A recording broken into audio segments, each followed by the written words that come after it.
Muito obrigado.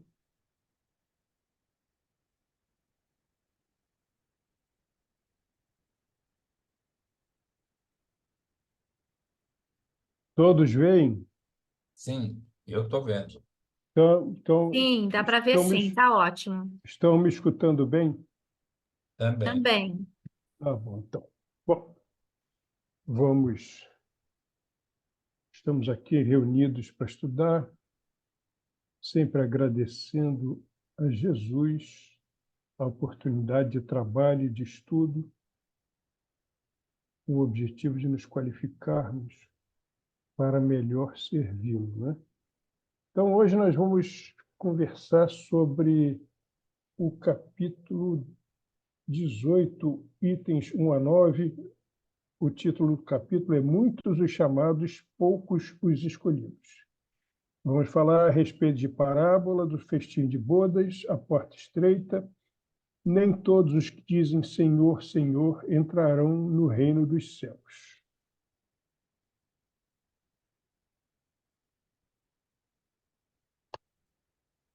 Atenção, o que houve aqui? Parábola do festim de bodas. Falando ainda por parábolas, disse-lhe Jesus: O reino dos céus se assemelha a um rei que, querendo festejar as bodas de seu filho, despachou seus servos a chamar para as bodas os que tinham sido convidados. Estes, porém, recusaram ir. O rei despachou outros servos com ordem de dizer da sua parte aos convidados: Preparei o meu jantar, mandei matar os meus bois e todos os meus cevados. Tudo está pronto. Vinde às bodas. Eles, porém, sem se incomodarem com isso, lá se foram, um para a sua casa de campo, outro para o seu negócio. Os outros pegaram dos servos e os mataram depois de lhes haverem feito muitos ultrajes. Sabendo disso, o rei se tomou de cólera e, mandando contra eles seus exércitos, exterminou os assassinos e queimou a cidade. Continuando. Então disse a seus servos: O festim das bodas está inteiramente preparado, mas os que para ele foram chamados não eram dignos dele. E depois as encruzilhadas, e chamai para as bodas todos quanto encontrardes. Os servos então saíram pelas ruas e trouxeram todos os que iam encontrando, bons e maus. A sala das bodas se encheu de pessoas que se puseram à mesa. Entrou em seguida o rei para ver os que estavam à mesa, e dando com um homem que não vestia a túnica nupcial, disse-lhe: Meu amigo, como entraste aqui sem a túnica nupcial? E o homem guardou silêncio. Então disse o rei à sua gente: Atai-lhe as mãos e os pés e lançai-o nas trevas exteriores. Aí é que haverá prantos e ranger de dentes, porquanto muitos há chamados, mas poucos escolhidos. Então, nós entendemos que essa parábola pode até causar estranheza e fazer rir aqueles que as entendem de forma literal e superficial. Não lhes penetram o sentido oculto. Na época de Jesus, uma das festas, sim, que era de grande apreço por parte de todo mundo, era justamente uma festa de casamento, principalmente do herdeiro, né? do filho, do senhor da família. Então, isso era muito festejado e era uma festa muito é, desejada, muito querida, né? Então, Jesus mostra que o convite de Deus para o processo de espiritualização é como um convite para uma grande festa de felicidade. É como um convite para que as pessoas efetivamente compreendam como ser felizes. Então, ele despachou os seus servos. Quem eram esses servos, né? Eram os profetas que anunciavam o Messias, eram todos aqueles que diziam o que ia acontecer, E também, na realidade, a espiritualidade, que naquele tempo, não como hoje, podia ser percebida como nós hoje sabemos o que acontece, né? Nós hoje entendemos como nós somos amados, como nós somos auxiliados, como essa espiritualidade está presente, sempre fazendo por nós tudo aquilo que é possível fazer sem ferir o nosso arbítrio, mas eles estão sempre presentes. São eles os servos que nos convidam às bodas. São eles que, no silêncio das suas ações para conosco, demonstram o seu amor, mesmo que eles não sejam claramente percebidos.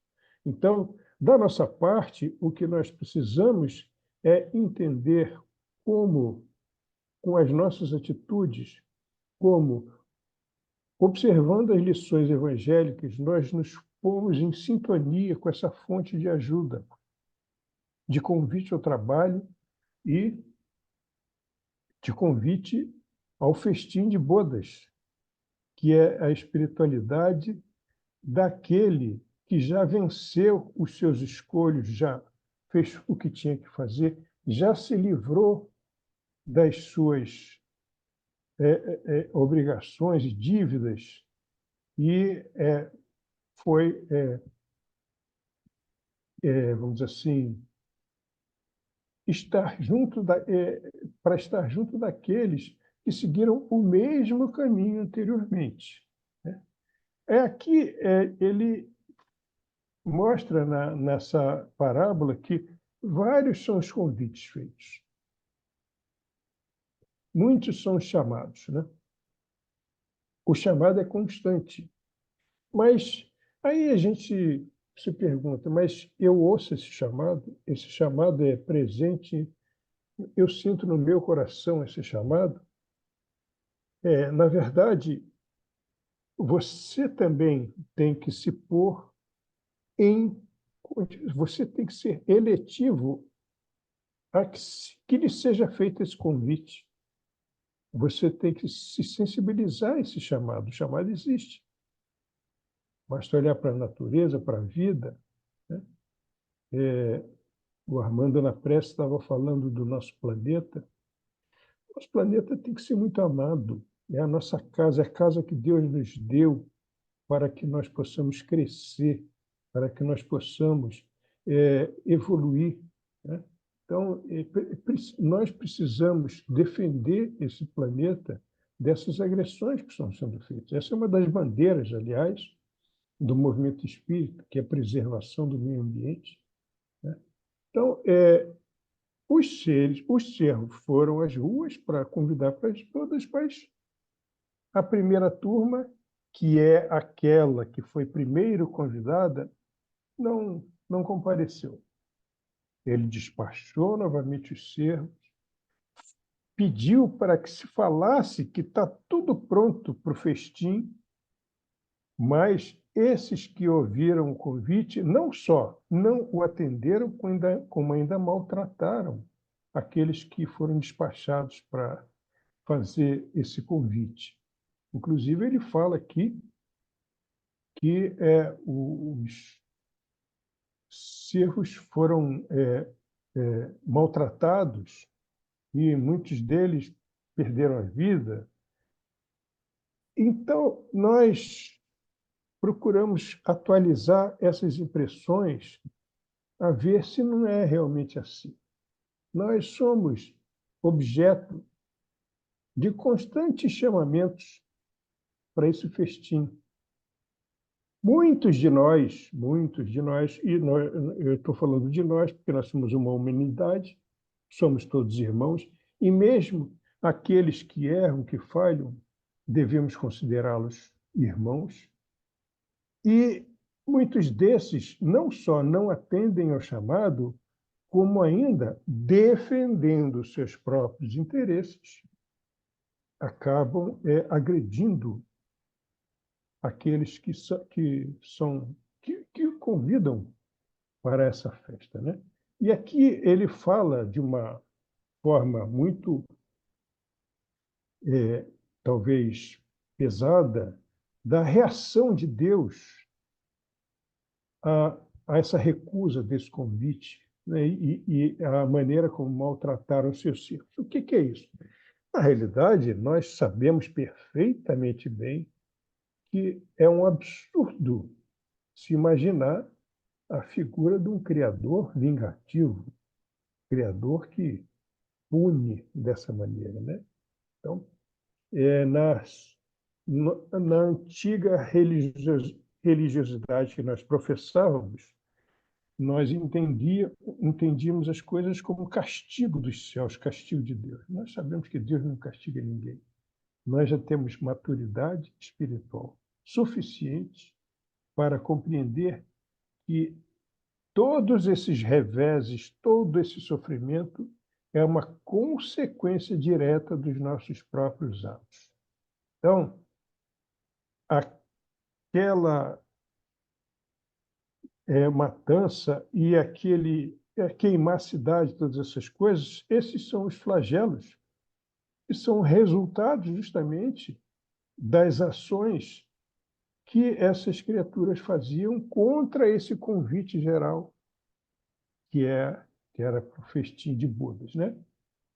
Então, quando a parábola diz atai-lhe as mãos e os pés e lançai-o nas trevas exteriores, é porque, como consequência dos próprios atos, onde é que a pessoa vai parar? Ela vai parar nas regiões vibratoriamente condizentes com aquela insensibilidade, com aquele modo de ser, enfim, com aquela situação que não está realmente ligada a nenhum ato de represália da natureza contra a pessoa, mas como consequência dos próprios atos. Ele fala que muitos são chamados, mas poucos os escolhidos.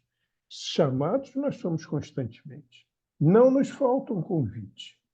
Todos os dias, nas nossas orações, nós somos convidados a refletir sobre as nossas próprias ações e podemos perfeitamente perceber o amor de Deus por nós, nos convidando para esse festim, né? Isso segundo Mateus 22, 1 a 14. As parábolas é a questão da literalidade. Muitas vezes, quando a interpretação é superficial, e as pessoas começam a entrar naquela guerra pelo sentido das palavras, e já dizia Paulo que a letra mata, o espírito vivifica, né? Justamente porque não é a questão não o entendimento, ele é feito muitas vezes pelo coração, não simplesmente pela compreensão intelectual daquilo que as palavras querem dizer, puramente intelectual. Na época de Jesus, havia aquelas pessoas, elas tinham imagem. Jesus recorria a parábolas porque essas parábolas ofereciam imagens do cotidiano daquelas pessoas, de modo a fazê-las entender o sentido profundo daquilo que isso queria dizer, né? O festim é a felicidade, né? É a espiritualidade. Nós somos convidados para a grande felicidade. Aliás, que é um estado que nós nem fazemos ideia de como seja isso aí pelo testemunho, como vou mostrar daqui a pouco, pelo testemunho dos próprios espíritos, né? Os primeiros convidados foram os hebreus que já viviam segundo o monoteísmo. Então, percebamos, queridas irmãs, queridos irmãos, que tudo é organizado, tudo é feito de maneira a que nós somemos conhecimentos e vamos destrinchando esses mistérios e todas essas coisas, e um conhecimento se soma a outro, e nós vamos cada vez tendo um entendimento mais amplo de todas essas coisas. E começou lá atrás, começou esses hebreus, de que fala o capítulo, são aquele povo que veio lá de Capela e que Emmanuel explica em A Caminho da Luz que era povo que se caracterizava por um grande orgulho, né? Um espírito sectarista, quer dizer, de muito amor entre eles, mas muito sectário em relação aos outros povos, e eles se achavam o povo eleito, mas eles tratavam essa questão com um grande orgulho, como se fossem superiores ao resto da humanidade. E nós vamos ver que na parábola o rei manda chamar, por último, todos aqueles que fossem encontrados na encruzilhada, né? Então, não era preciso se julgar do povo pertencente ao povo eleito, não. Todos eram convidados, como última oportunidade. E o que a gente está vendo hoje, né? Nós estamos vivendo num mundo que parece muito, cada vez pior, cada vez mais difícil. Por quê? Porque isso foi avisado para nós. Antes de melhorar, vai piorar. Por quê? Porque reencarnaram todos esses que estão lá nas regiões umbralinas como última oportunidade que eles devem ter para que alguma coisa lhes aconteça na vida, segundo essa oportunidade, para que eles possam ter algum tipo de mérito que melhore a sua situação. E qual é o nosso papel diante dessa realidade? O nosso papel é sermos tolerantes, nosso papel é sermos compreensíveis, é entender que o que importa diante disso é a nossa atitude. Não adianta nós querermos desejar que o ímpio ele seja massacrado por ser ímpio. Não. Deus não quer que o ímpio seja exterminado, ele quer que ele se regenere. Então, ele nos convida a nós para auxiliá-lo nesse sentido. Com o quê? Com a nossa paciência, com a nossa compreensão, com a nossa prudência, né? Com aquilo que nós precisamos fazer, porque não adianta que nós nos queixemos, nós vivemos no momento em que nós merecemos viver, no lugar que nós merecemos viver. Esse mundo está muito difícil, porque é o mundo que você merece, no momento que você merece. Não há do que reclamar, né? Esses enviados são os profetas, são os trabalhadores da espiritualidade que estão constantemente conosco. Basta que nós nos sensibilizemos à presença deles, né? E o que é que esses enviados encontram? Muito materialismo, muita insensibilidade, muito desinteresse pela verdade. Vejam vocês que, muitas vezes, encontramos muitas críticas, mas nenhum exame honesto da matéria se critica, né? Todo mundo fala, todo mundo não, parte das pessoas critica o caminho cristão e acho que isso aí não é uma coisa que traz futuro. Preferem a materialidade, o imediatismo e todas essas coisas, mas eles não param para examinar por que é, por que é que grande parte da humanidade se preocupa com essas coisas, se preocupa com o próprio crescimento espiritual, né? Existem pessoas que ali insensivelmente não compreendem, mas criticam a questão da reencarnação, mas não para entender por que bilhões de pessoas são reencarnacionistas no planeta. Será que todas essas pessoas estão erradas? Não é possível, né? E esses últimos a serem convidados são esses que estão encarnando agora estavam lá no umbral perturbando todo mundo, Jesus deu uma ordem: põe todo mundo lá para a face física do planeta para que eles tenham uma última oportunidade. Isso é um ato de amor para com essas pessoas, né? Então, e chamados somos todos, né? Mas por que que os escolhidos são poucos? Aqueles que o rei olhou na festa e viu que não envergavam a túnica nupcial, esses foram retirados da festa e foram lançados nas trevas exteriores. Por quê? Porque não adianta tentar enganar a verdade, né? Se eu não apareço com a sinceridade, se eu não apareço é, amigo da verdade, é como se eu não estivesse envergando a túnica nupcial. Então, eu não tenho que estar ali naquele festim. Então, é consequência natural que eu me desligue daquele ambiente e vá para as trevas exteriores. Enquanto eu não compreender que verdade não é uma coisa que funciona da boca para fora, eu vou ficar marcando passo, né? Espíritos felizes. Isso foi extraído do Céu e Inferno. Esse espírito, Demeur, que era alguém lá da Sociedade de Paris, ele deu esse depoimento: ágil como o pássaro que cruza célere os horizontes do vosso céu nebuloso, admiro, contemplo, bendigo, amo e curvo-me, átomo que sou, ante a grandeza e sabedoria do Criador, sintetizadas nas maravilhas que me cercam. Feliz, feliz na glória. Ó, quem poderá jamais traduzir a esplêndida beleza da mansão dos eleitos?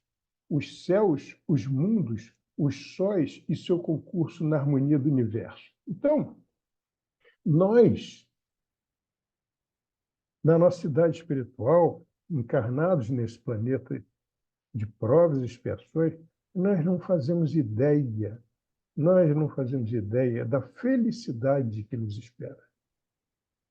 Uma felicidade que faz com que nós compreendamos que nós não podemos realmente ser felizes enquanto encontrarmos pessoas infelizes do nosso lado. Nós não podemos ser autenticamente ligados a essa felicidade se não estivermos todos como ovelhas do mesmo redil, né? Todos juntos. Então, isso é que nós temos que compreender. A minha felicidade passa necessariamente pela felicidade do outro. Porque se o outro é infeliz, eu não posso dizer que eu seja feliz porque eu não estou sendo sensível à necessidade de felicidade dele. Porta estreita. Entrai pela porta estreita, porque larga é a porta da perdição, e espaçoso o caminho que a ela conduz. E muitos são os que por ela entram. Quão pequena é a porta da vida, quão apertado o caminho que a ela conduz, e quão poucos os que a encontram. Então, na realidade, essas são palavras que mostram uma questão estatística.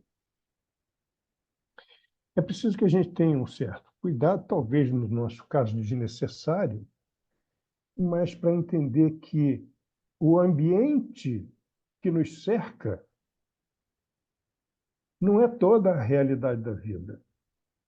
Nós vivemos em meio a muita infelicidade, muitas vezes. Isso não significa que há aqueles que pensam, num raciocínio muito raso, que felicidade é até uma questão de sorte, até uma questão de acertar na loteria para ser feliz.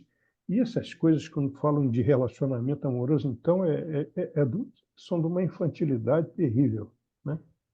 Porque não é. Isso simplesmente retrata o ambiente que nós vivemos. Aqui, essas coisas se equivalem porque essa humanidade tem essa característica. Por que a porta é estreita?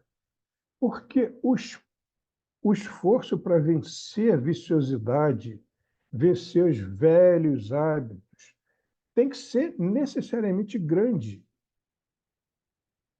O fato de ser difícil mudar, isso não significa nenhuma maldade da parte de Deus, não. É sinal que eu estou ainda aquém estou vivendo aquém das minhas necessidades de esforço. O que eu tenho que compreender é que o problema não é ser difícil, o problema é como eu encaro a dificuldade. A dificuldade, muitas vezes, esses espíritos aí que são felizes, eles muitas vezes bendizem certo sofrimento porque eles passaram, justamente que foi aquilo que fez com que eles enxergassem que eles são capazes de mudar, enfrentando esse esforço. Por isso é que a porta é estreita. É para ser difícil mesmo, mas a gente não tem que se assustar com a dificuldade. Nós temos que aprender a encará-la como uma coisa que é da natureza, né? Da nossa necessidade de mudar, né? Quem é que cresce fazendo coisa fácil? Não há sentido. Você tem que aprender justamente a enfrentar de peito aberto a dificuldade e vencê-la. Olha que isso aqui é gratificante para você. Eu falo uma coisa para as pessoas que eu confesso a vocês que até hoje eu não sei se é uma coisa que se deve falar, não. Mas, para mim, do jeito que eu sou, por exemplo, houve uma época que eu fumava. Aí, uma vez, eu fui fazer um culto na casa da minha tia, ela convidou lá uma pessoa. Aí, na saída do culto, acabou a reunião, eu puxei o maço de cigarro, fui acender. Aí ela olhou, arregalou os olhos. Você fuma? Aí perguntou isso umas 3 vezes. Eu fiquei tão constrangido que eu quase só faltei comer o cigarro. De tão constrangido que eu fiquei. Aí aquilo me chocou de maneira a fazer com que eu entendesse que eu estava sendo muito incoerente. Eu estava tentando contra minha saúde. E como é que a gente pode falar de saúde se a gente não age dessa forma? Então, o que eu quero dizer é que, para mim, de repente, foi mais importante ter enfrentado essa situação e ter aprendido a vencê-la, né? Então, eu pude parar, fazer aquele esforço e nunca mais na minha vida botei um cigarro na boca. E isso, para mim, foi uma referência de que, quando a gente encara o esforço com vontade, a gente vence aquele óbice, aquela situação, né? Tendo-lhe alguém feito essa pergunta: Senhor, serão poucos os que se salvam? Respondeu-lhes ele: Esforçai-vos por entrar pela porta estreita, porque vos asseguro que muitos procurarão transpô-lo e não o poderão. E quando pai de família houver entrado e fechado a porta, e vós de fora começardes a bater, dizendo: Senhor, abre-nos, ele vos responderá: Não sei de onde sois. Por-vos eis a dizer: Comemos e bebemos na tua presença, e nos instruíste nas praças públicas. Ele vos responderá: Não sei de onde sois. Afastai-vos de mim, todos vós que praticais a iniquidade. Então haverá prantos e ranger de dentes quando virdes que Abraão, Isaque, Jacó e todos os profetas estão no reino de Deus e que vós outros sois dele expelidos. Virão muitos do Oriente, do Ocidente, do Setentrião, do meio-dia, que participarão do festim no reino de Deus. Então, os que forem os últimos serão os primeiros, e os que forem os primeiros serão os últimos. Então, aqui, a gente tem que entender o seguinte: é interessante a gente notar que esse é um diálogo do futuro, do encontro de Jesus com aqueles que o ouviam em praça pública, né? Então, Senhor, abre-nos e ele vos responderá, não sei de onde sois. Isso é um diálogo do futuro que Jesus teria com aquelas pessoas que elas não souberam, vamos dizer assim, internalizar aquelas verdades. Mas só esse diálogo já fala do futuro na espiritualidade, em que Jesus vai continuar lá nos orientando, nos guiando, e que nós vamos para lá e vamos enfrentar as verdades, né? Então, esse é um diálogo bastante espírita, porque fala do futuro que a gente vai encontrar, né? Muitos virão do Oriente, do Ocidente, setentrião, do meio-dia, quer dizer, de todos os lugares, não é só todos os lugares da parte do planeta, né? E de todas as épocas, de todas as situações vibratórias, quer dizer, e que venceram tudo isso. Então, o hebreu daquela época era alguém que tinha muito orgulho de se apresentar como o povo eleito. Tanto é que João Batista, nosso patrono, ele batizava os gentios e havia quem o criticasse por isso. E, no entanto, ele dizia que a água de Deus é para todos, não é para só aqueles que falam Senhor, Senhor, não. É para todos. Todos aqueles que fazem a vontade do meu Pai, esses é que são os eleitos, sejam quem forem. Outro que também saiu pelo mundo afora falando com os gentios foi Paulo, né? E ele, inclusive, criou, Armando está falando que está relendo Paulo de Tarso, ele vai reler lá esse negócio que, lá na Casa do Caminho, Tiago, filho de Alfeu, ele era muito impregnado de uma religiosidade daqueles fariseus. Ele, para pegar os textos e guardar, ele se ajoelhava, ele exigia que a pessoa fosse circuncidada lá na Casa do Caminho, isso. O que é isso? Isso é a religiosidade antiga prevalecendo. Hoje em dia existe uma coisa correspondente, né? E, no entanto, a verdade não é para um grupo, isso é coisa de orgulho das pessoas, né?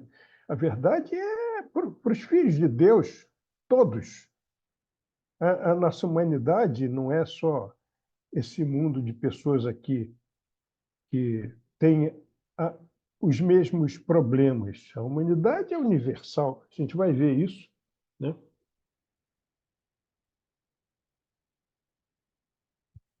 Por que larga a porta da perdição e estreita da salvação? Porque nós somos um grupamento de espíritos que tem essas características de ter essa dificuldade de vencer a viciosidade. E esse é o nosso campo de esforço. Isso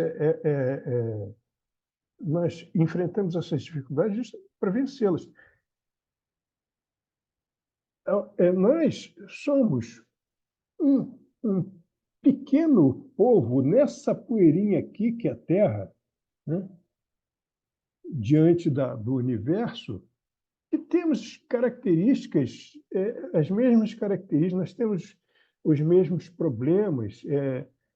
Nossa humanidade é muito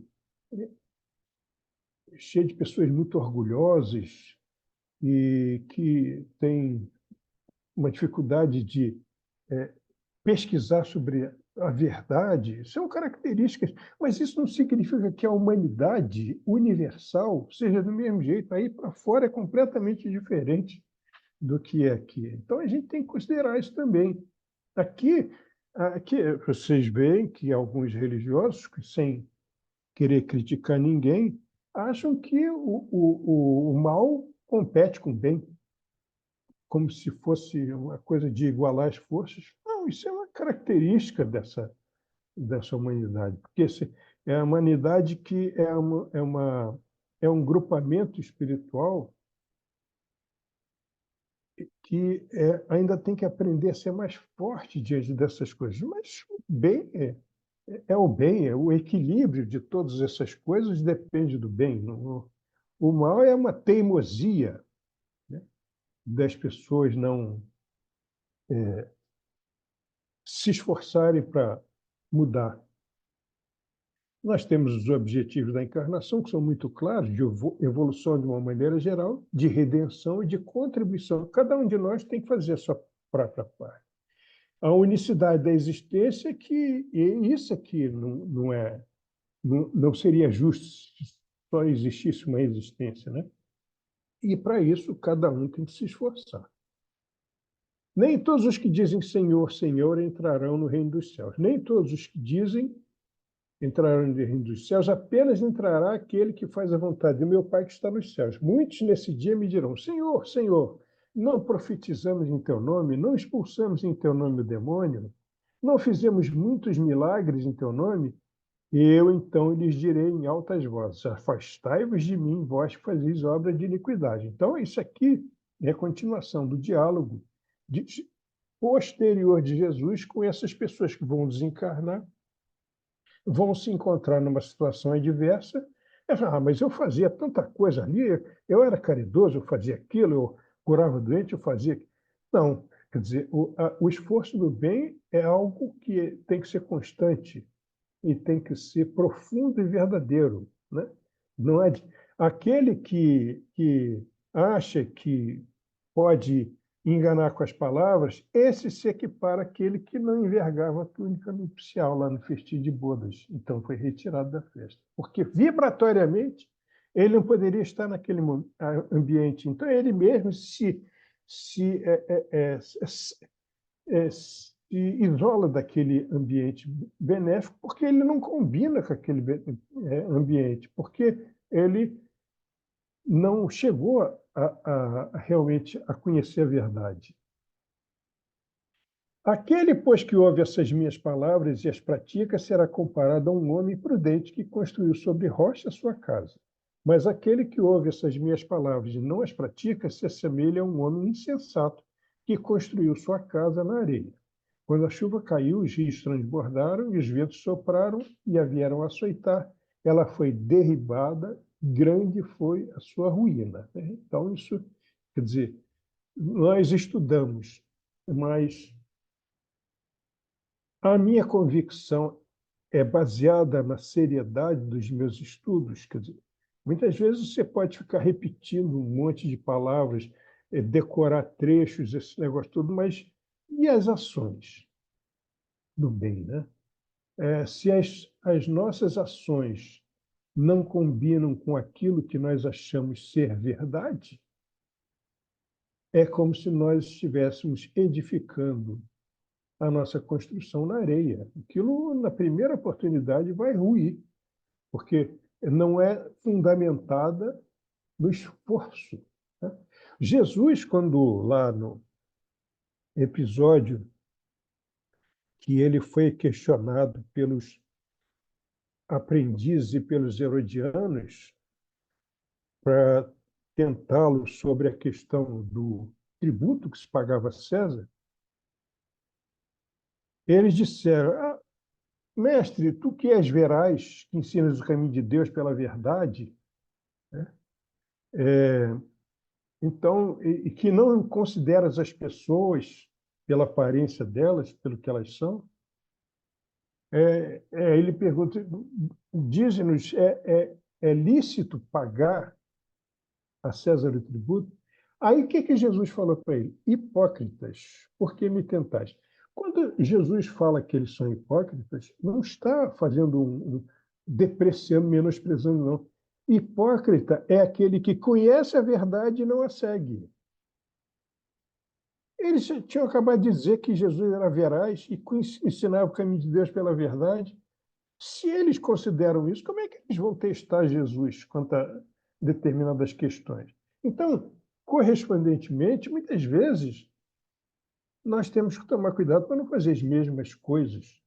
Nós temos que tomar cuidado para não falarmos uma coisa e fazermos outra, né? As palavras têm significados que não correspondem aos nossos atos. Então, a nossa casa tem que estar edificada sobre a rocha segura, porque as nossas convicções vão garantir essas ações, né? Aquele que violar um desses menores mandamentos e que ensinar o homem a violá-los será considerado como o último no reino dos céus. Mas será grande no reino dos céus aquele que os cumprir e ensinar. Então, nós somos mais do que certos em pertencer a uma casa que evangeliza, que trabalha para o bem, mas, sobretudo, que esclarece as pessoas quanto às coisas que precisa compreender, precisa saber, precisa compreender o quanto está sendo coerente na aceitação da verdade e na consequência disso como ações no bem. Porque não adianta a gente entrar lá só para estudar. A gente tem que, na vida, usar daqueles ensinamentos para que fora sermos coerentes no seio da nossa família, no nosso ambiente de trabalho, na sociedade. Se nós não agirmos coerentemente, nós podemos parecer como aqueles hipócritas que falam determinadas coisas, mas não agem de acordo. E aqui, as idades... Bianca, estou dentro do tempo, né? Acho que estou. Oi, tá sim, ainda tem 10 Tá. minutos. Tá. Então, as idades espirituais dos seres e o papel das religiões. Eu queria usar esse tempinho para falar a respeito de uma coisa que tem aparecido como tema em muitas situações, o papel das religiões, né? Nós costumamos dizer que a doutrina espírita é uma linha de pensamento que compreende ciência, filosofia e religião. Quando a gente fala de religião, existem alguns que torcem um pouquinho o nariz, porque falam, não, religião não, é ciência, filosofia, mas religião a gente tem ali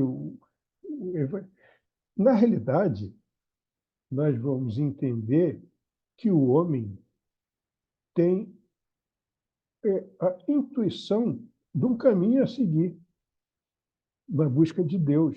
E esse caminho é justamente a religião. Só que o que parece acontecer é que as pessoas, quando pensam em religião, elas pensam nesse modelo de religiosidade que existia antes do Espiritismo, né? Aí tem ali a autoridade sacerdotal e como que alguém que autoriza a nossa ascensão ao bem, quando não, na realidade, foi por isso que Lutero e Calvino se,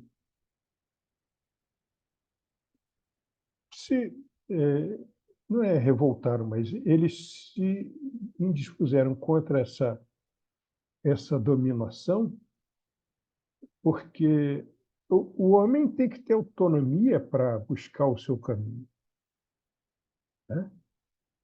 Olha, isso é tão importante. Olha como é que a espiritualidade age. Houve uma época em que esse mesmo espírito, que foi Kardec, houve uma existência que ele foi Jan Hus.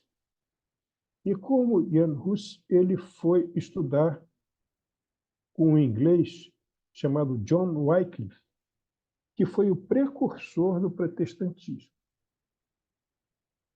Ele e Jerônimo de Praga foram estudar com esse homem e lançaram justamente a ideia deles era que as pessoas têm que ter liberdade para ter o próprio pensamento. Eles não queriam, o sacerdote queria ali que as coisas fugissem do controle deles. Eu não estou falando aqui de cisma, de revolta, né? É antes o amor à verdade, que é o que tem que nos nortear, né? Então, Kardec, como espírito, ele lá na Boêmia, ele estava trabalhando para lançar as bases daquilo que ia acontecer depois, né? Que ia surgir depois, que é o Espiritismo. Então, tudo isso é organizado. Os espíritos eles não estão ali à toa, não. Eles estão trabalhando justamente nesse sentido, né? Então, a gente se confronta essa preocupação com uma série de atitudes que a gente vê como moderno farisaísmo. As pessoas que se preocupam mais com as aparências, mais com as palavras, mais com uma série de coisas, como nós estamos vendo aí acontecer, né?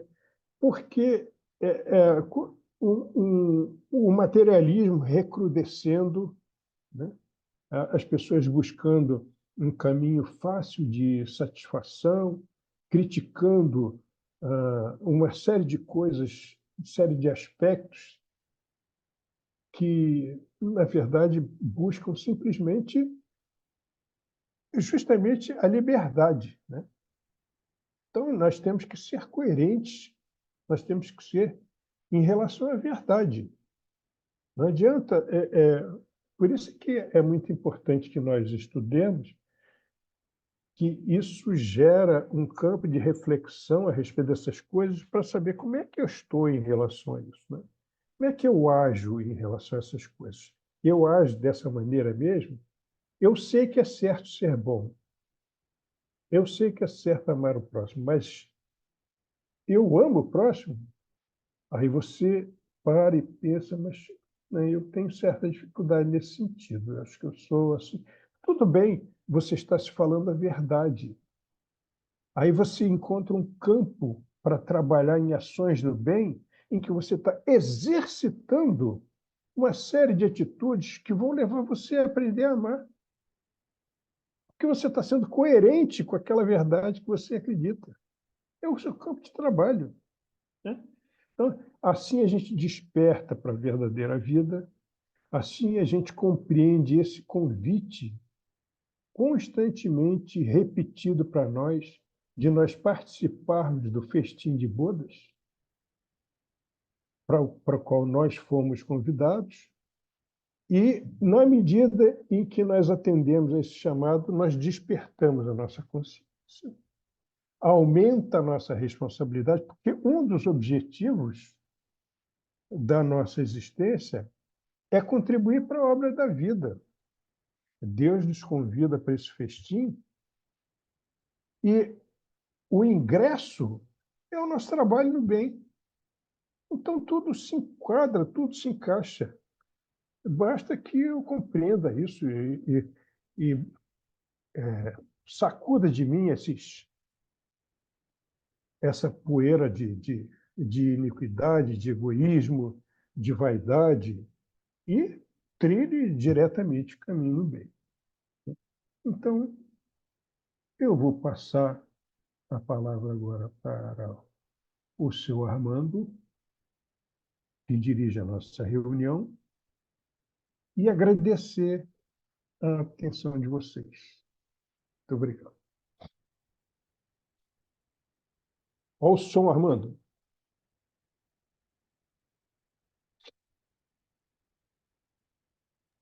Tá sem som, senhor Armando. Tá sem som. Eu estava dizendo obrigado, Celso, pela palestra, tá? Foi E ótima. esperamos você outras oportunidades. Muito obrigado. Agradecemos também à Bianca e a todos que participaram, tá?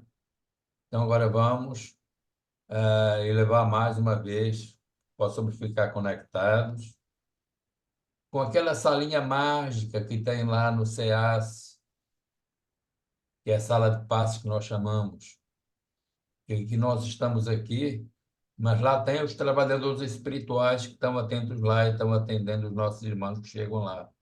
Vamos colaborar com eles, com os nossos pensamentos, naquela salinha, ajudam muito, tá bom? E vamos então fazer então a nossa prece para que nós possamos encerrar os nossos trabalhos de hoje. E vamos pedir ao nosso irmão Celso, então, que possa fazer então a nossa prece, tá?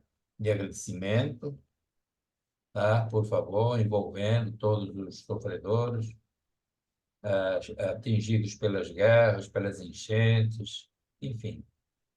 Por favor, Celso. Obrigado, Armando. Então, vamos, nesse momento, unir os nossos